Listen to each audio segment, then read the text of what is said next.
कैसे हैं दोस्तों आप सभी। आज हम जानेंगे भूमि सुधार के बारे में। जो वॉरेन हेस्टिंग का कार्यकाल चल रहा था तो उसके बारे में आज हम जानेंगे भूमि का सुधार किस प्रकार से हुआ था। तो आप वीडियो में बने रहिएगा। 18वीं शताब्दी के आरंभिक वर्षों में अकबर तथा अन्य मुगल सम्राटों की स्थापना स्थापित की हुई कर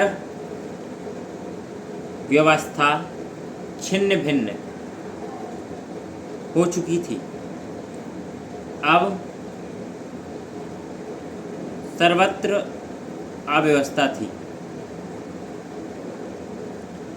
वॉरेन हेस्टिंग्स का विश्वास था कि समस्त भूमि शासक की है।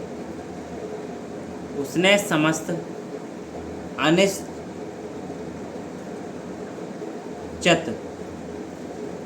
संयुक्त तथा पुश्तैनी अधिकारों की अवहेलना की। जमींदारों को केवल कर संग्रहकर्ता ही माना, जिन्हें कृषकों से कर संग्रह करने के लिए केवल अपनी आड़त कमीशन का ही अधिकार था।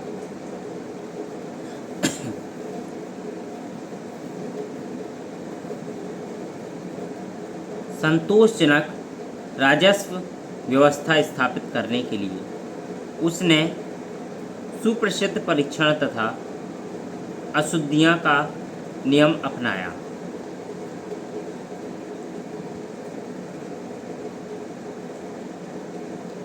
जन्म 1772 ईस्ट इंडिया कंपनी की सेवा में भर्ती क्लर्क के रूप में। 1750 कासिम बाजार का रेजिडेंट, कलकत्ता परिषद का सदस्य। 1761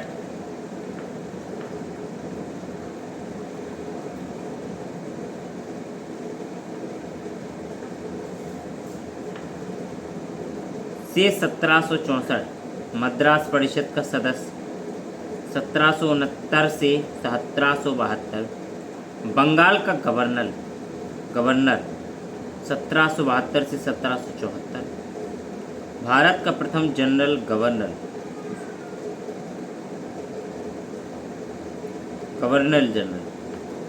1774 से 1785 और मृत्यु 1818 में इनकी हो गई थी।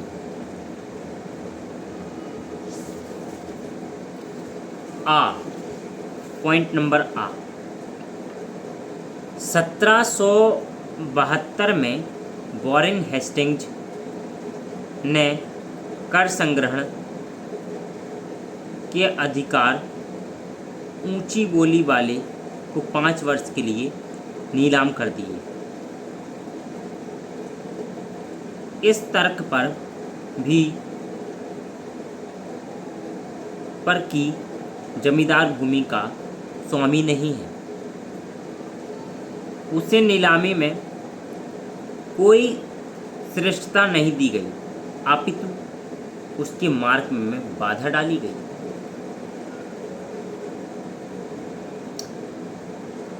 सत्रह सौ 1773 में कर संग्रह की व्यवस्था में कुछ परिवर्तन किए गए। भ्रष्ट तथा निजी व्यवस्था में लगे कलेक्टरों को हटा दिया गया तथा उनके स्थान पर जिलों में भारतीय दीवान नियुक्त किए गए। उनका कार्य निरीक्षण करने के लिए 6 प्रांतीय परिषदें नियुक्त की गईं।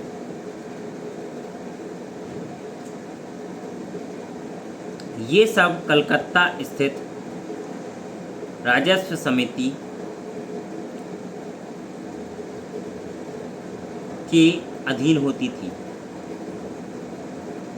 हेस्टिंग्स का विचार था कि यह समस्त कार्य कलकत्ते में केंद्रित होना चाहिए।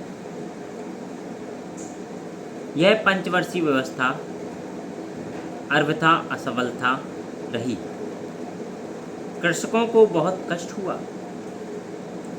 अधिकतर ठेकेदार केवल सट्टेबाज थे, ना तो उन्हें कोई जानकारी थी और ना ही भूमि में स्थायी रुचि।